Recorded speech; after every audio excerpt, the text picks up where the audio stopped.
Welcome to the PI Podcast, Political Insights for the Palaging Inis. I'm your host, Matt, and with me is my co-host, political scientist, Meme Lord, who is currently in a multi-dimensional war with his variants, Borge. PI nyo, PI nating lahat, Borge here at your service. Yes, I need to watch Loki. I'm gonna watch Loki soon. I heard one of your variants is just an old man playing Mahjong, and the other one is a capitalist who loves Ayn Rand. Anyway, so this is episode 20, and we have a very interesting topic with a very special guest before we get into that. So there's always this thing in social media to this day. It's that has been tossed around a lot, and there's a thing called toxic Filipino culture. Now, Borge, have you heard of this term before, and do you have any impressions about it? No, I've seen the term being used before, and also many posts citing some what we call negative Filipino traits. It's basically used as it's more of a catch-all phrase for anything we don't like about Filipino culture, which is, to an extent, as far as I'm concerned, is something we can elaborate later on. It's basically borderline self-hate. So we'll go back to that one. But yeah, that's my take on that one. It's funny because we're actually we're recording this on National Heroes Day, and we remember our heroes in our history, but also on the tail end of Buwan ng Wika or Buwan ng Mga Wika, depending on your what you think about that. But it's a celebration of our culture, and yet there's always this discourse about parts of our culture being toxic. And so today we're going to talk about whether it is healthy or why we have this tendency and whether or not it's a good thing. And today we're going to include a guest speaker who will help us out in evaluating this social tendency. So he is a friend. He's a friend of ours who was spoken about this topic actually, at least in Twitter a bit, but he'll probably elaborate a bit more in this episode. So he's currently a history teacher and also taking his master's degree in history at the UP Diliman. Please welcome Mike Tabuyen. Hello, Mike. Welcome to the PI Podcast. Hi. Magandang gabi. Sorry, correct ko lang na Philippine Studies ako, not history major. Oh, sorry. Okay, Philippine Studies. Yes, which means thank you. Yeah. All right. So, Mike, what can you tell us a bit more about your observation of toxic Filipino culture? Like maybe what have you observed with regards to this phrase? And of course, I actually got you in this program particularly because I noticed a particular tweet. So can you tell us about that? On your observation. Siguro yung I observe kasi when people are using toxic Filipino culture in social media, they always pertain to cultural norms, cultural practices being practiced by Filipinos that for them seems to be toxic. I don't know, maybe it doesn't align with their values, it doesn't align with their beliefs, or either it does not align on whatever worldview that they have at the moment. So, pwede mo sabihin na para yung hindi yung anything na part of Filipino culture na hindi convenient sa isang millennial, isang Gen Z, even dali ma-shrug off as toxic Filipino culture without even understanding bakit yung cultural norm na yun ay nandiyan in the first place. Bakit siya nandiyan, no? First and foremost. Kasi yun yung concern ni Landa Jocano when he wrote his Filipino value system way back, I think in 1998, if I'm mistaken, no? When he published it. Kasi, napapansin, there's always a quick tagging of, actually not only him, also some other Filipino scholars nila, there's always a quick blaming on Filipino culture when there's something wrong. Parang lahat na lang ng mali sa kultura Pilipino, biniblame agad sa kultura Pilipino. So, well, kung titignan, they blame it on the Westerners who first studied Filipino value system. Then nakita nila, halimbawa, for example, sa context niya, sa context ni Frank Lynch, who made that first significant and quite controversial study in Filipino values and culture. Napansin nila, yung Bahala na degrade siya something na parang pinapagpasa Diyos sila ng mga Pilipino ang ano ba mga bagay. Pero pag inaral mo yung kahulugan doon ng Bahala na, lalo sa konteksto ng psikolohiya Pilipino, hindi naman walang ginagawa yung mga Pilipino pag sinabi yung Bahala na eh. But rather, it becomes a confidence booster for him to do something. Kasi pag sinabi mo talaga literal na bahala, wala kang gagawin. Most of us na gumagamit ng term, ginagawa tayo. Pag pagkit natin na bahala, na hindi natin literal na iniiwan sa tadhana kung ano ba mangyayari. So, nagkakaroon ngayon ng deflection of culture. Siguro yun yung magandang term. Deflection of culture. Distortion of culture. Kasi we consume critically Western views, Western perspectives. Na ang ending, salit na matulungan tayo dito na maunawaan yung kultura natin lalo, ay lalo tayo na bubulag dito. As per some of the scholars who made a study of them. One of si Jocano was one of them. Actually, Jocano was the one who really founded Lynch on that study. And Lynch make a good sport of him, but he really acknowledged yung mga inputs ni Jocano. So it's a greater Bessie bardagulan between the sociologists of the 60s. Kaya hindi ko maalala sa paper ko nabasa yun na parang that became the reason why sociology was stunted. Kasi talaga naubos ang panahon ng 60s na mag-aaway sa what really, how do we describe, how do we make sense Filipino culture. Parang ganon. That's interesting. You even pointed out much older studies, like you mentioned Bahala now. In English, what does that mean? Leave it to God, yeah? Yes. Ganun yung Bathala siya parang translate ni Lynch. Sa study niya, leave it to God. When people say it, it's like, they don't care what happens, just leave it to God, but they do it anyway. Yes. So it's a confidence booster. Yeah. Ang magandang dyan, ang naalala ko lang, ang magandang clarifying na value dyan is yung salita na nasa Diyos ang awa, nasa tao ang gawa. So that's basically that's an elaborated version of Bahala na. Yan ang nakita ko naman sa MA thesis ko dati. Yan, actually binodya ko yung religion as an opiate of the masses. So may sila nasa Diyos ang awa, nasa tao ang gawa. Ang nangyayari, Filipinos just focus on surviving on a daily basis, ensuring their economic security. Wala na sila magawa sa politika. Bahala ng Diyos sa politika. Right. And these are very old examples and traditional ones. In fact, dating back to the 60s, 70s, 80s, of course, being self-critical. But I think if you look at the contemporary deployment of the word, paggamit ng toxic Philippine culture ngayon, ang mga halimbawa kadalasan ay tuwing may reunion o sa Pasko, parang, uy, wala ka pang jowa or something. Or tumaba ka, di ba? So yeah.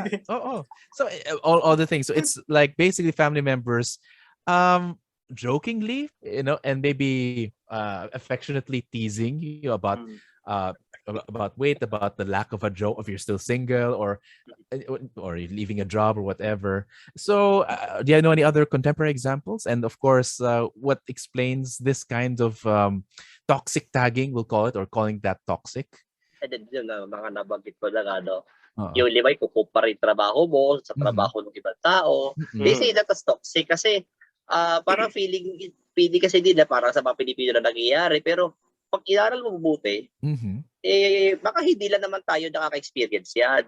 Like, ito favorite lang yung sa mga estudyante ko Pag nag-uusap kami sa tungkol sa ganit topic, napaka-feeling special naman natin na parang lahat ng mali isasabutin natin. Yeah. Na parang tayo lang ang race na pwede magkamali sa mundo. Tayo lang ang race na imperfect sa mundo. For example, sa disiplina, halimbawa, jaywalking. Or kumakamote driver, for example, toxic Filipino culture daw yun, yung mga kamote driver kasi si mapasado, napaka-disiplinado ng mga driver. Pag napanood mo, for example, sa Singapore, may mga stupid driver din sa Singapore Malalapis sa drug, magaling pa magmaneho yung mga Pilipino So, you see, hindi monopolyo ng mga Pilipino pagiging toxic sa kalye Hindi lang monopolyo ng mga Pilipino. Yung pagiging pagiging kamote sa daanan. Even countries that we tend to see na maunlad, sila ganoon din. So, yun nga, I think it's more of the false exceptionalism siguro. Kaya may pagtingin sila na toxic yung kultura natin. Yeah. Ano yan, parang, again, kagaya sabi ko kanina, it's borderline self-hate. And kung titingnan natin, I think it's, regarding that one, yung exceptionalism, which is a good point, a very good point. I think I should throw that at my students. Kasi may tatanong di ba, parang kultura yata ng Pilipino na basura yung mga politiko natin. But regarding exceptionalism, I think, just to entertain this idea, again, it's borderline self-hate, but it's also tied with this sense of individual pride. Just try that you can tell yourself that you are not like everyone else. Basically, that's how bankrupt morality is at the individual level here in the Philippines, that we bash everyone else just to make ourselves feel good. But it's also we bash ourselves. But if you notice, like the example that we talked about, kadalasan ay laban sa pamilya, yung mga lalo na yung mga bata ngayon na naging young adults, naging yes.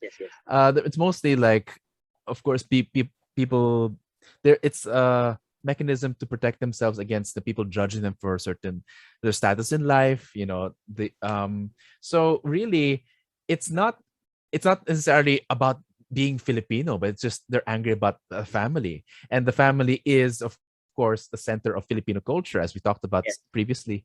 So is it really something about being Filipino, or is it still hitting the mark with this anti-family? Galit lang sila sa pamilya, hindi talaga sa pagiging Filipino, or is it still the same thing? What do you think about that relationship? Yeah. Siguro yun, pwede galit sa pamilya. Maganda yung sinabi ni Randy David dyan We are a society caught between modernism and the tradition. We want to modernize, yet we are still clinging to our traditional roots. Siguro yan yung yan yung fault lines nakita natin. Yeah. The elder generation would wanted to pass on yung kanilang mga chine-cherish na tradition sa mga apo nila, sa mga anak nila. Yet the receiving generation doesn't want to receive it kasi for them, it doesn't make sense for them anymore. Siguro ganun. Kaya nagbubukod toxic kasi for them, wala lang relevance yun So ba't lumipipilit sa amin yung mga bagay na na ginagawa ni dati? And ngayon, hindi na applicable sa Lipunan Pilipino. Parang ganun, no? So, pwede nagbubula rin yung notion na may toxic Filipino culture kasi hindi pa natin mahanap ang ating daan dito sa vortex na to ng modernization at ng traditionalism. Kasi kahit tayo na mga we consider ourselves as modern thinking. Sometimes, minsan, ang pa rin natin, concern pa rin natin is upholding Filipino values, nationalism. So, alam niyo, nandun tayo sa web na yun na hindi pa tayo makawala. And I think obviously the way also on how the government also plans policies. Di ba? Magtatangka na maging protectionist yet, mag-invite to investors from the outside. Parang labo, di ba? So, you tend to globalize yet protectionist ka pa rin in the end. Labo talaga. Siguro ganun, even in the family, ganun tension. Nalilipat. Kaya nangyayari, galit sila. Yes, maybe. On the value being passed on them. Kasi irrelevant sa kanila. And if you, kaya toxic. Yeah, or not just in the family level, but if you look at societal level, if like, okay, if it's not about being Filipino, then what is good about being Filipino? Because if all they see is palaking traffic, ang dumadami pa yung kaso ng COVID, o puro mga corrupt na politicians. So if all they see is at the macroscopic level is bad, then what's the point? Like, it's easy to think that being Filipino is bad. So what do you think about this kind of like thinking, this that equation, like equating? Borge, do you want to start on that? Naisip ko lang yung usual na tradition versus modernity na discourse, which I thoroughly disagree with any lines between tradition and modernity. Oh. Yan ang false dichotomy. Yeah. It's a false dichotomy first and foremost, and it avoids certain complexities na hindi may paliwanag kung may linya. Na bisyo ng mga akademiko yan na nakadikit sa kanluran. It's because you're Hegelian, Board. No, because I'm closer to reality. Pakita ko sa inyo regarding traditional modernity, regarding sabi ni Mike na again citing Randy David, you have a younger generation who cannot accept the values of the older generation. Where's the tradition in that? Where's the tradition in that resistance? Tradition lies first with they are not attacking the elderly directly. We don't have this generational discourse as of now. So if I am looking at social media right now, I'm looking at this toxic Filipino culture discourse. Right. They are not attacking the older generation directly. Yeah.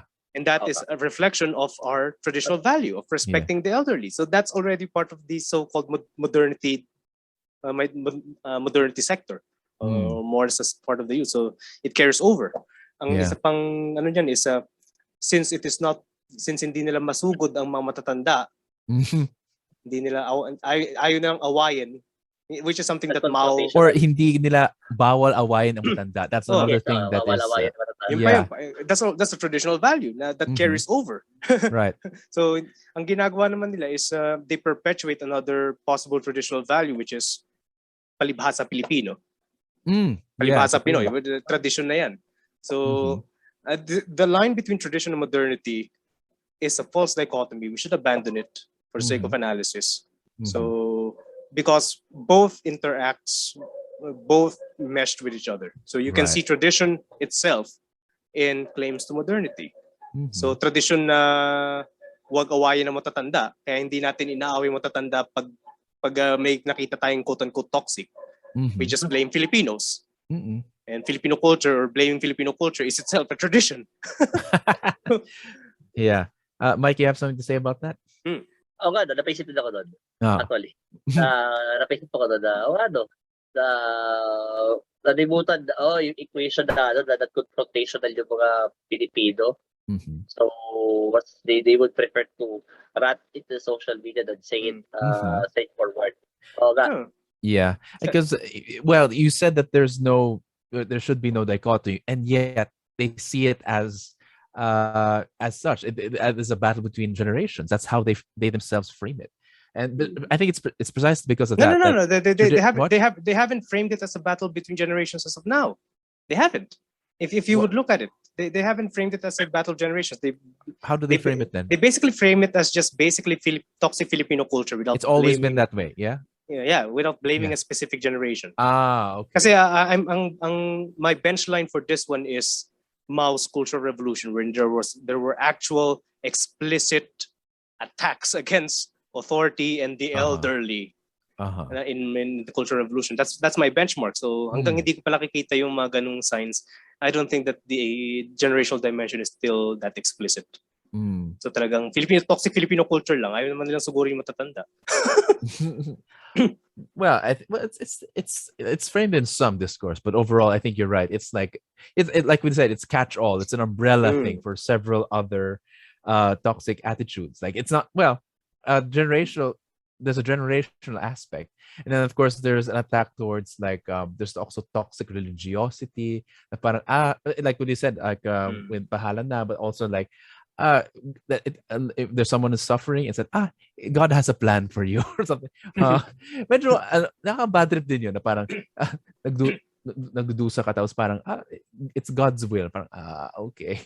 And then there's another one, on the older one is there's Filipino time when palaging late ang Filipino. And then there but of course we know that it's usually because of traffic, not necessarily because of the character of the Filipino, so do you have any other examples that you want to discuss before we move on a bit, like any particular examples that caught your eye in the discourse? Siguro pwede mo tawagin recently kaya yung nangyari doon sa pare kay Father Ferdinand. Oh my gosh. Okay. Toxic Tigang. Toxic Tigang. That should be a shirt. Tigang na walang sinasanto. May lumulutang sa atin. Hindi na tinatanggi natin. Okay. Sige, start from the beginning. Ano yung kwento na yun, Mike? Well, someone posted the na pinabatang photo si Father Fergie. Okay. Kumalat sa social media, and everybody is now sexualizing the priest. Oh my goodness. Lukuran mo ko, Father. Hampasin mo ko na Rosario, Father. Oh my goodness. Jesus Christ. So, baka, sabi ko kung Lasal yan yun, baka binabadi si John Baptist de Lasal yun mula doon sa taas nung taas to LS at binatupan eh. Oh my. So, ganun katindi, no? So, kung pwede mo siya tingnan toxic kasi my goodness, what do these people is thinking na well, setting aside the fact na pari siya, sige. Setting aside the theological possession that he had as part of the ministered clergy. Pero at all, 'di ba? Abalalado karamihan nagsisexualize. Oh. Sila din yung galit kapag sila naman nagsisexualize. Yeah. Diba? Like, so parang duality of bad story. Like they usually defend women and children from being sexualized, but when it's a man, a father, like a priest, then yun, okay lang to lust after a priest, and that's like no, like that's the reverse side of toxic masculinity.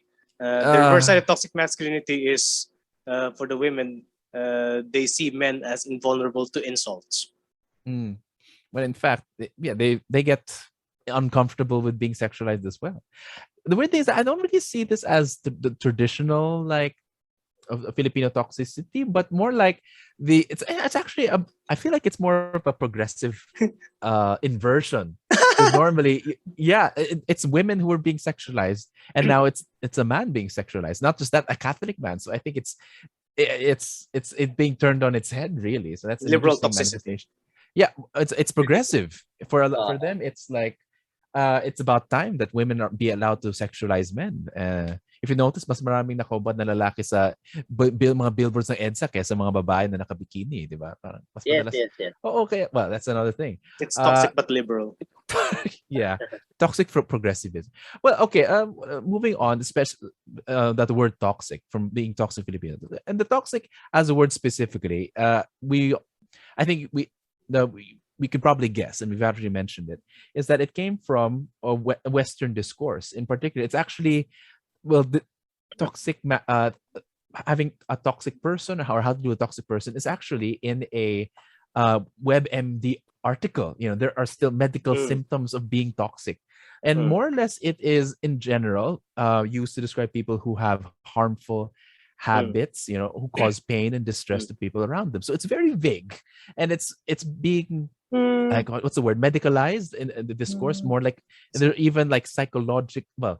There's psychiatric and psychological articles pertaining to toxic things like toxic masculinity, toxic yeah. So as this is a Western discourse, in a way combined and mixing with this embedded self-hatred of the Filipino, like, do you think there's is it more Western, or is it compatible with it, or like what do you think about this interaction with the Western toxic discourse and this Filipino self-hating? What do you guys think? Borge? Siguro inadapt. Okay. Sige, Mike. Tapos subakto. Sakto. Sakto lang. Subakto sa subakto sa thinking ng mga bata ngayon. Oo. Okay. At ang tool. Yeah. Bibigyan ko siya nakita. After all, siya. culture is also adaptable. No, wait. One correction for Matt. I don't think it's vague. We make it vague, but the terminology itself is specific enough. It's supposed to be destructive. Toxic behavior doesn't refer to a person giving you any inconvenience. So there's a line between damaging and mere inconvenience. So what do you mean?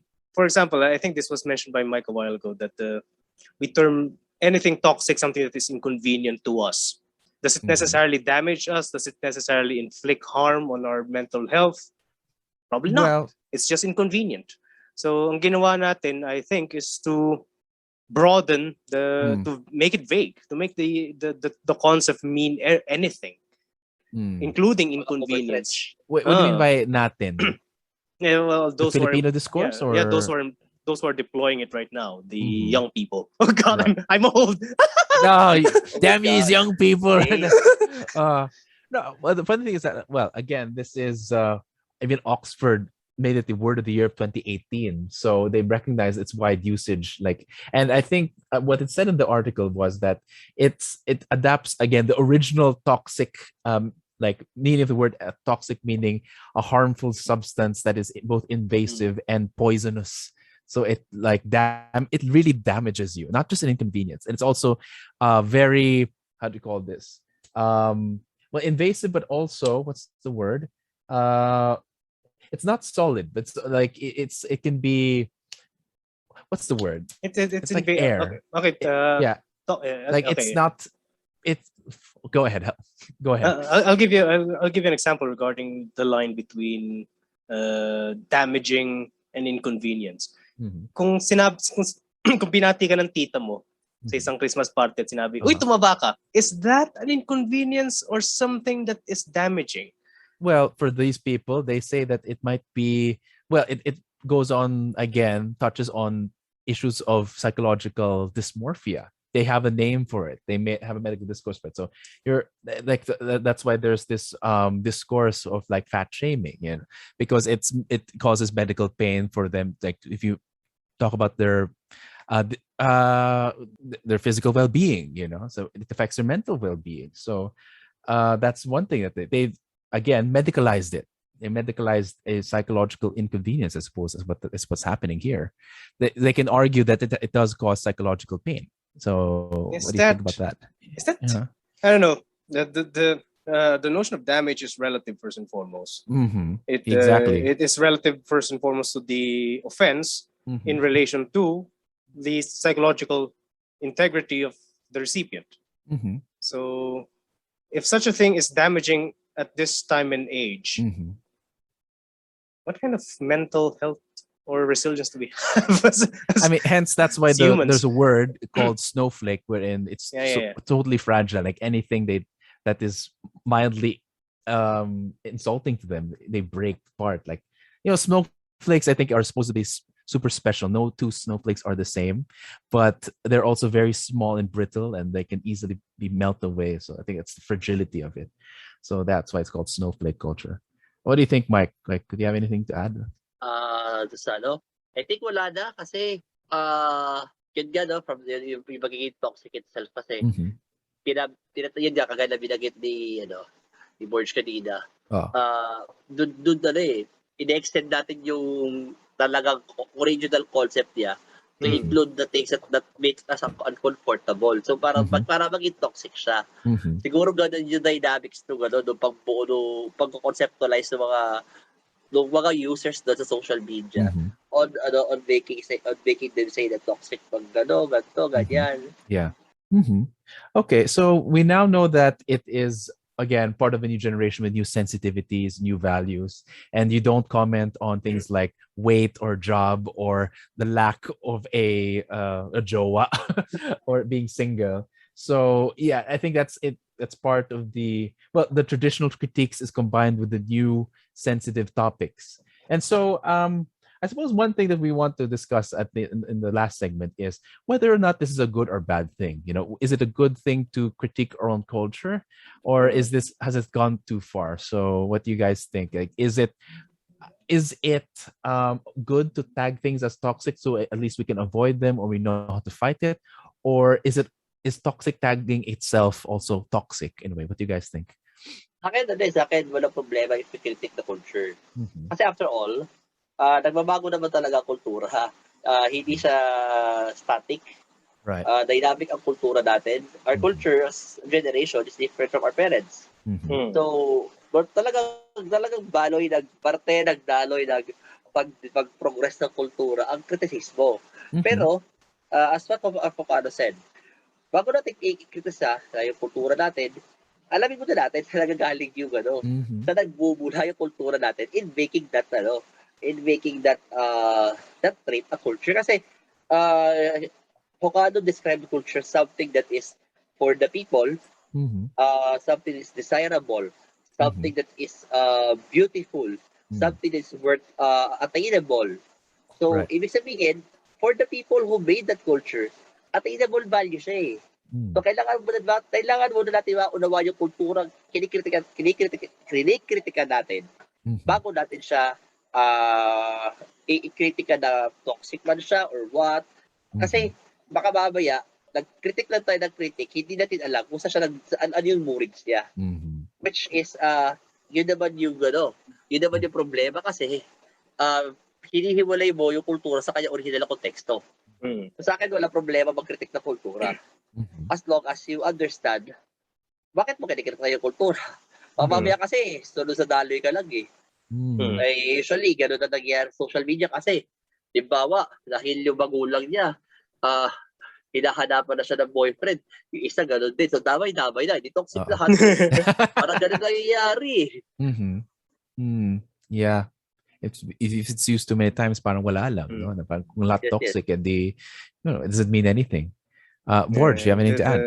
I think the term moorings would be appropriate here. Again, cultural values, I do agree with Jocano and Mike's comments. Culture is basically a result of us tackling the circumstances, the situations that we are facing. So they're not merely what you call or hindi lang siya palamuti. There's a goal behind it. There's always a goal and objective behind such culture. For example, kung sinabihan ka ng tita mong mataba ka, first time na makita ka, that may be a term of endearment on one hand, and that may be a reflection of our own standards for health. That if you're already overweight, it's already a warning that siyempre hindi ka sasabihan na mamamatay ka na kasi mataba ka. So of course they will place it in a joke. So in an endearing, relatively offensive joke, but still I think that's also a main contention here with regards to toxic humor, because not everyone finds the same thing as funny, and some things are sensitive to others, so that's why they call it toxic. But at the same time, the Filipino culture can be very, what's the word, brusco, that's the word, or frank or sarcastic. Malambing naman din ang mga Filipino. Malambing. Meron din tayong dimension. I mean, all cultures would have that dimension. So I don't think we can reduce the Philippine experience with a few words. So, ano lang yan. But then again, minsan paglalambing, medyo brusco. So, kasama din yan sa dynamics. Pero I think the warning that I can provide right now for anyone using the term Filipino toxic culture is, are you criticizing Filipino culture based on external standards? Right. Or are you criticizing it based on its applicability with existing conditions? Or are you just criticizing it because it's inconvenient for you? So if you're criticizing it simply because it's inconvenient for you, then you are a step away from being antisocial. Yeah. It's the weird thing. You may not like what they're saying, but why call it Filipino? Why blame all Filipinos? But atakin mo yung pagka-Pilipino ng lahat ng Pilipino, di ba? Baka salbahe lang yung tita mo, yun lang. Baka yung ano mo lang. Baka yung tita mo lang, di ba? Baka yung mga... Si Marites lang. Yes. Actually, yan sinasabi ni Jocano. Baka mamaya, yung mga negative na tingin ninyo, ugali ng tao at hindi ng kultura mismo. So, ang point na Jocano, baka ang problema, hindi doon sa kultura mismo, kundi doon sa gumagamit ng kultura. Kung paano nag-gamitin ng kultura, kaya siya nagiging toxic. Yeah. Hindi Pilipino may kasalanan, talagang gago lang yung kamag-anak mo. Oo, baka ganun.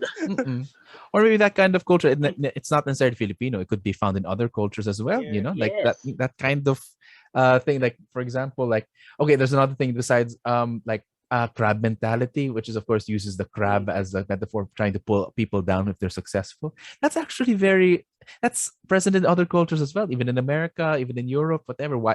I wonder why it's called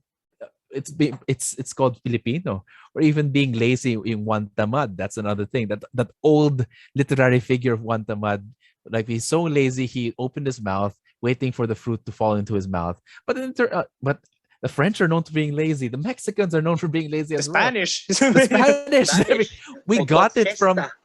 Yeah. So I'm like, why call it Filipino? Why is it? I think that's... Yeah, it might be like... they're having us in, like, the Spanish maybe even are giving us even both positive and negative parts of that culture. So Yeah, nagmamanahan. So it's like, I don't know. It's not even Filipino. Why even call it Filipino, diba? So it's like, I think what we can do is to end this sense of exceptionalism. Let's just say that all societies have their own set of assholes. It's just a matter of ratio. right. So even Canada has its own set of assholes. Pero masyadong mababa yung ratio, kaya wala akong maisip na toxic Canadian culture. Pero meron din magagong Canadian. Tatay ko may alam nun. So I think my dad would know more about those damn moose.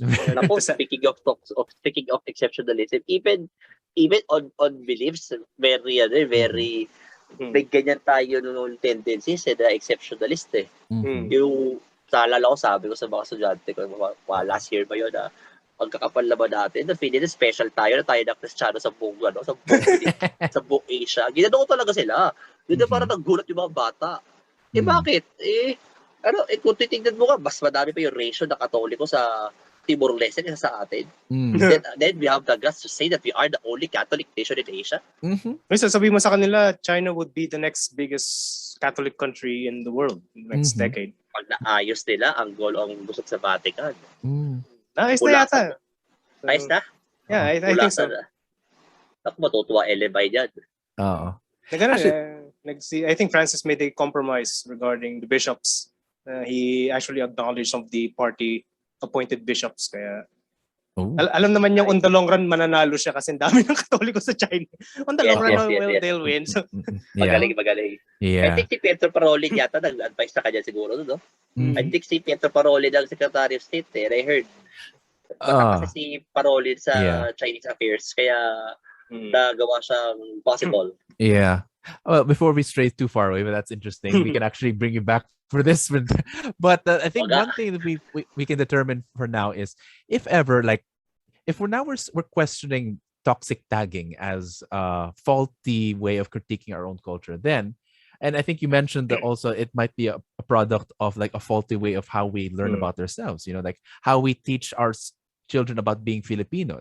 Like, are we really the only Christian or Catholic nation in Asia? Not really. So it's a faulty way of self-identification, and we are only like a set of values that are outdated. So we are Filipino if we respect our elders, if we are religious, if we are hospitable. But people have critiqued that, saying, oh, does hospitable mean like, oh, we let the foreigners walk over us? So I suppose what I'm trying to ask here is, if therefore we cannot keep on tagging people that our culture is toxic, then how should we critique ourselves, and how should we look at ourselves as Filipino, if not as this? Or maybe they have something right, maybe we should incorporate that a bit, or what? Maybe it's okay for a bit of toxic tagging.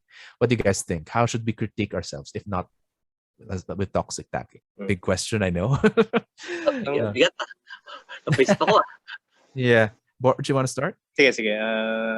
Habang nag-iisip pa si Mike, ang naisip ko lang dyan is, the technique is simple. Whenever we tag something toxic, ensure that you have an alternative.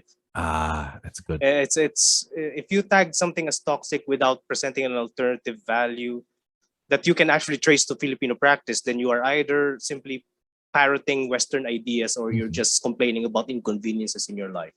So to whoever would call something toxic, make sure you have an alternative. Make sure you have a proposal. And it's just a matter of balancing it out. And regarding exceptionalism, that's a great paradox. It's a great paradox regarding national identity. National identity is always has a measure of exceptionalism to it. Even if it's a faulty claim to exceptionalism, it would always have a measure of exceptionalism to it. So even I know that we cannot remove this tendency to make ourselves look exceptional. Because that's our way of trying to establish Filipino identity. So we're still at that stage. Ano lang yan. So we need to balance it out. Balance out exceptionalism with the understanding that we're not the only people with assholes in their society. And then balancing out toxic tagging with, you need to propose something good. You need to propose a good value that is actually Filipino. Right. So maybe can we ask for an example of that, applying that framework? Say, for example, the tita again discourse. So how would you frame that? The tita. Yeah. Tumaba ka. How do you apply that discourse? If we're going to tag that one, The thing is, I cannot because I don't find it toxic. I don't find it toxic. Pero yung probably yung pag tinanong ka, anong trabaho mo, then they start comparing you with someone. Mm-hmm. Is there? I think that's toxic. What can be the alternative to that? I need time to think. Mm-hmm. Let's go to Mike first. Ask me again later. Sige. Oh, Mike. Siguro sa akin, kagaya nga ng binagit ko kanina, kailangan alam mo muna yung kultura na kritika mo. Mm-hmm. Before you critique. Kasi baka mamaya, kagaya na binagit ni Borge, you just merely parroting Western ideas or you just merely critiquing out of yourself in convenience. Kasi ano ka natujahe ka baka ganoon. So, kailangan, alam mo yung alam mo bakit mo kinikritika, and yes, tama sa Borge doon, you have also to present an alternative value. Okay, toxic to, ano pa, balit natin. Kasi minsan, madaling mag-critique, pero mahirap magbigay ng proposal or solutions. Lagi na mag-gano, Yeah. That's all. Yeah. Maybe that in itself is a toxic mindset, actually. Or maybe even the weird thing is that, well, I think using the word toxic itself is already a sign that you're infected by that discourse. Like if you see something as toxic or not toxic, tapos hinahanap mo pa, o parang you're sensitive to being toxic, then that's already a problem. So perhaps another alternative is to not use the word toxic. But I think another way of framing what you and Borge have said was simply, in a way, accept certain types, like certain parts of our culture, like for instance, and see it in another light. Like again, that kind of humor of jokes. It's the expression of both affection and concern at the same time. Joyful ribbing. So it's about gaining a sense of humor. I mean, that sounds like a sticks and stones argument, but in a way, that's maybe that's what we need to get thicker skin. Actually, that's one thing. Kapalan ng mukha is another. It's a Filipino term. Yeah, that is both in a way positive and negative. Negative meaning manhid na yung tao na parang wala siyang pake or something, or insensitive. But at the same time, it also means ito na naman, resilience or something. Or Kakapalan mo ko, regarding your question earlier on. Siguro if pag tinawag ka ng tsahin mo na hello, ang taba mo na. Kakapalan ng mukha. Sabi mo, mataba na. I think that's one alternative to it. So that's also Filipino value. That's also Filipino value. Yeah. So learn more about the other other different facets of Filipino culture before calling it toxic. So I mean, and learn to separate culture from like the actual people. Baka, Isa pa yan. So I don't. Okay, I think just one more question because I think we have time. So, is it great to be Miss Universe, diba? Is it good to be Filipino? Or like maybe something about that. Like, is it really toxic or not? So maybe let's try to end on a good note. Like, what's so good about being Filipino? Wow, to end the buwan ng wika. Well, kabila na lahat nangyayari na ito, masarap pa rin maging Pilipino kasi kung iisipin natin, number one, comparing to our neighbors who are more affluent than us, actually, lalo yung kung babae ka, mas malaya ka nakakapagpahig sa Pilipinas. You can have yourself rise up in ranks compared to other quote-unquote progressive countries that you have there, no? And tinitingnan na lagi as parang of discipline, okay? Nabasag din yung pagtingin ko doon sa gano'n, way back in college. And then, siguro sa factor din masarap maging Pilipino kasi pag inaral natin kasi sa natin, most of our neighbors were really looking up on us. They treat us as their inspiration for their struggle against colonialism. For example, the Indonesians, Tad Malaka had the time to work here in the Philippines. Ang sabi yata, I think si Bobeng Guillermo ba nagsulat doon na he worked with tawag dito, si EDSA, si Epifanio de los Santos. And he had really time to read Bonifacio and learn about Filipino heroes. Kaya pag nagpunta ka ng Indonesia, you'll be surprised to have learned people who were of names like Rizal, Bonifacio. Kasi the Indonesian nationalist leaders reading Rizal and Bonifacio when they were still struggling for independence. The same goes with tututusin mo Taiwan kasi Si Sun Yat-sen, saka si Ponce. tawag dito, si Ponce. They are best friends. Actually, kaya sa Hong Kong namatay si Mariana Ponce kasi Mariana Ponce is about to visit Sun Yat-sen. And yung shipment dapat nagbaril na supposedly binili ng Ginaldo sa Japan ay binili nila sa China. Kina Sun Yat-sen para gamitin. So, you see, malaki ang ating, ang ating gampanin sa paglayan na Asia. So, that for me is a very great inspiration na nakilang laki yung mga Pilipino kasi pinili mga kapitbahay natin. Gani pinagbabalaki nila na we read Rizal, we read Bonifacio. Tayo, Bolimitang nila, tinatamad na tayo magbasa. El Fili, tinatamad na tayo. Hindi pa yan yung hindi pa yan yung unexpurgated. Pag na-try yung original, yung Laxton Loxin, yung katono ng original, my goodness. Rizal was like Charles Dickens pag magsulat. Padaldal, ang daming chichipureche, nag-break the fourth wall, promise, ganun yung writing sa Rizal. Yeah. So, and yes, apart from that, Rizal was also honored in Latin America. Oh, wow. Yeah. I remember, there may statues si Rizal sa Indonesia, di ba? Like, yes. Yeah. And ito pa, hindi alam na marami, na yung Spanish Interior Minister, si Minister Cuevas, ay inassassinate ng isang Italian anarchist as a retaliation sa pagbitay ng Makasina kay Rizal. Oh. So just imagine that. Ganong kalaki ang impact ni Rizal sa sa mundo, no? Kaya even post-colonial scholars also recognize Rizal as the first post-colonial scholar kasi yung pag binasa mo yung mga essays very very post-colonial yung atake. For example, yung essay to, yung sa Katabaran. Pag binasa mo, pinapaliwanag niya from the lens of the Filipinos. Bakit naman yung mga Pilipino na kung tutusin, very, very advanced. Kasi nung time na mga kapitbahay natin, Indians, Singaporeans are still reeling on their colonial shackles. Si Rizal, nag-iisip na ng kalayaan kalayaan ng rehiyon, kalayaan ng Pilipinas. Hindi pa kasama rito si Mrs. Robinsons, who was the one who really thought about the Pan-Malayan Federation na i-adapt ni Macapagal bilang siya dati part siya dati na Young Philippines eh. So ginaya lang ni Macapagal yung kanyang papinito kay Vinsons. So you see, ang dami natin dakilang Pilipino na pwede ipagmalaki. Diba? Over all those corrupt people. Dahil na gusto natin mura-murahin sa TV.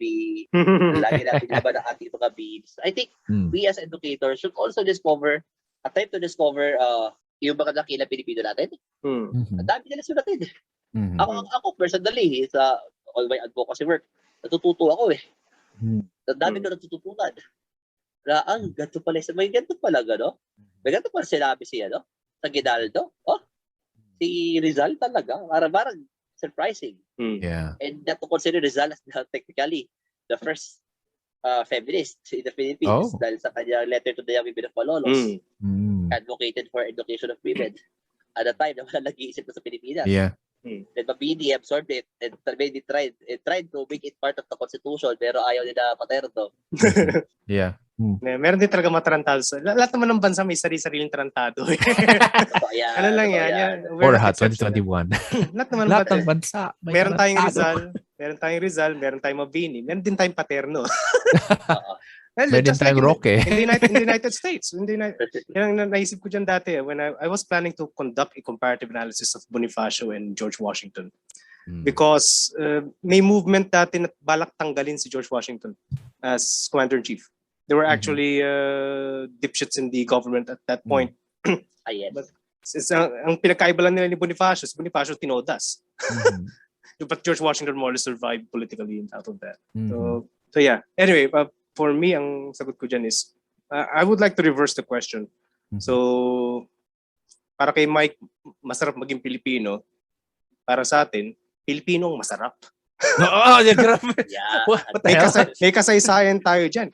Yung mga Pilipino sa California back in the 1940s, I think, binubugbog yan ng mga Amerikano kasi tayo ang kumukuha ng mga babae nito. Oo, totoo yun. I also read that. Si Rizal pa. Oh, yan. Masarap ang Pilipino. Yan ang ano dyan. I think ano tayo, we look back and we move forward.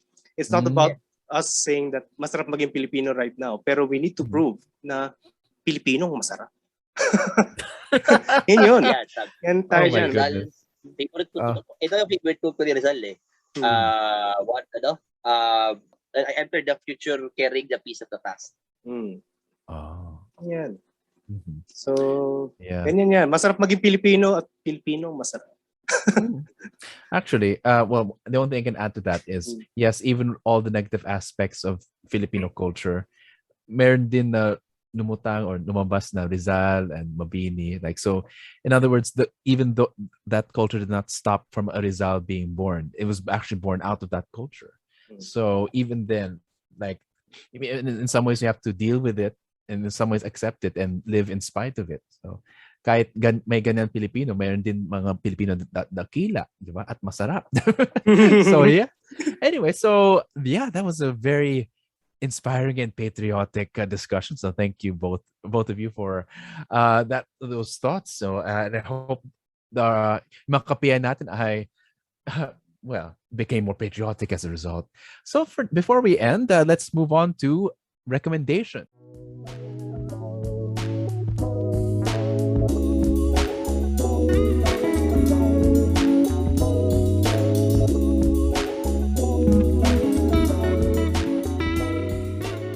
Where we recommend supplementary materials, things that we can read, watch, or listen to, and to, in a way, supplement the discussion we had today, something about Filipino culture, maybe toxic or otherwise. So as guest, can we ask Mike to have your recommendation for our audience? So what do you have to recommend for us this week?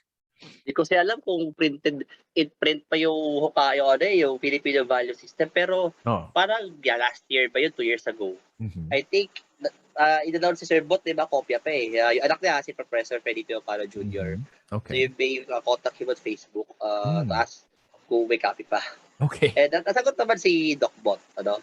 So that's a very very good book to read. Actually, ang daming mga graphic organizers si Jocano. Napaka-visual. And from that, and syempre, apart from that, nag-indeed kasi namin sa Asian Center si Jocano. So we really understand how Jocano is big in Philippine anthropology. So doon pa lang talaga makikita mo na he deserves that honor of being the face of Philippine anthro when he was still living.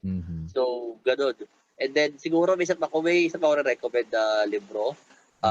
Siguro on or material on Filipino values and culture. Siguro yun, maganda yung yung sa study ni Father Frank Lynch. Pinablish yun yung pinablish natin yun one book, yung Philippine Society and Individual. So lahat ng essay si Father Frank Lynch ay nandol. I don't know kung sa Philippine Studies, pinablish din nila yung study niya on values. Well, commendable si Father Lynch kasi he started the discourse. Yun nga lang, it started badly kasi inatake siya kasi Amerikano siya eh. You're studying Filipino culture, Amerikano ka. Ganun yung nangyari. Ganun na simula away. Tapos structural functionalist pa yung gamit mo. Pinaaway na yan. Talagang talagang na-stress daw kay Father Lynch na before he died, he made himself a Filipino citizen. So, ganun katindi yung yan. Yun na mga recommend ko book. Matapos sa Lynch, that was really good. Paano ba? Lynch started the fire, and then everyone else followed and took up his own bonfire. Oh wow! Okay, so really the people who started studying the Filipino culture. So yeah, Landa Jocano and Frank Lynch. Nasa Shopee ba yan? Sana, no? I think nasa Shopee yung yung nasa Shopee yung sa Philippine Society Individual. Oh, okay. Kasi Ateneo Press to eh. I have my copy here. Tinitignan ko kayo sa likod ko. Okay. Well, we'll definitely send a Shopee link to our in our show notes so the listeners can get their own copy. How about you, Borge? What do you have to recommend for this week? I'm recommending someone who actually cited both Frank Lynch and Jocano. I'm recommending. I think I recommended this before in one of our shows, but again, I think I need to recommend it since this is thoroughly aligned with our discussions on values. From colonial to liberation psychology, the Philippine experience by Virgilio Enriquez. This is the seminal work on Psikolohiang Filipino. So this is available on Shopee. So I think UP Press. Basically, Virgilio Enriquez, I think, responded to both Frank Lynch and Jocano as well as earlier studies. He basically gave a survey of our core values and some appropriate interpretations like Bahala na o Wantamad. Appropriate interpretations of it. Yes. Actually, today is very Enriquez's birthday. Oh, wow. Okay. Happy birthday. Okay, happy birthday. And it's good that you recommended him on his birthday. I'm surprised. Pero this is seminal work. I actually jumped in this book kasi kailangan ko sa one of my papers. So, the limitation, however, I think this is a space for researchers. I'm inviting researchers to do this. Is I think Virgilio Enriquez provided a relatively lopsided positive view of Filipino values. So, medyo na-tone down ng katarantaduan ng mga Pilipinos sa librong ito. But this is something that can balance out this current discourse on toxic Filipino culture. This will definitely balance it out. But even the book itself needs to be balanced. So I think if research on quote-unquote Filipino toxic values can occur, I think that research can actually balance out Virgilio Enriquez's work. So yeah. Interesting recommendations. Anong meron sa'yo? Yeah. Well, thank you for the recommendations. For me, since you guys recommended books and academic sources, I think I'll recommend something a bit lighter. It's actually a mini series produced by the TBA Studios, the one who made Henra Luna and Goyo. This one is a bit more contemporary, and it deals with the other dimension, which is the toxic kind, how to deal with toxic culture. And particularly, it's of course, an offshoot or related to cancel culture. And one particular video produced in this mini-series, and the mini-series is called Small Talk, and it's set in, of course, an app where people from different social statuses, different sexes, different age groups, different classes meet, and they, in a way, date or talk. And I'm recommending in particular for this episode 7, which is entitled Snowflake, wherein this woke 22-year-old girl is meeting up with this woke 50-year-old dad or daddy. So it's, of course, that's an interesting interaction there. And they talked about, of course, cancel culture, why it's necessary, and when can it go too far. And of course, while I was actually surprised because a lot of the Philippine artistic community is more or less woke or woke adjacent. This is also critical of woke cancel culture. And it's, although it's something that can be related to like to other cultures, and like America, which is suffering from cancel culture as well, the excessive cancel culture. I think the series definitely adds, of course, the Filipino flavor to that interaction of cancel culture, and it even has other episodes, about other things, like dating, like different age groups, there's LGBT issues, etc. It actually got nominated for in the Busan, like film awards, I think. It's in the link. Who wrote it? Who wrote it? Written and directed by Rod Singh, one of the few trans directors in the Filipino film community. So yeah, I know the creator, so it's definitely a very interesting experiment. Of course, flawed, but it's a good investigation on different issues. In this one particular, cancel culture, episode 7, Snowflake. So I highly recommend this episode and the rest of the series. So yeah. Okay, so thank you, gentlemen. Thank you, Borge, as usual. Thank you, Mike, for joining us. Hopefully you'll join us soon. And before you go, do you want to promote anything where people can find you? Yeah. Promote ko lang yung page mo namin, Project Saysay and Project Vinta. Pakilike mo kami sa Facebook. You can see quotations and historical events every day in Philippine history on those 2 pages. Okay. Sige po. Okay. So thank you very much. We'll also link Mike's socials in if you want to follow him. Okay, so the PI podcast can be found on Anchor, Spotify, and YouTube. And please, of course, follow us there. And if you have any comments or suggestions, please email us at pipodcastph@gmail.com. But until the next episode, Magandang gabi, mga ka-PI.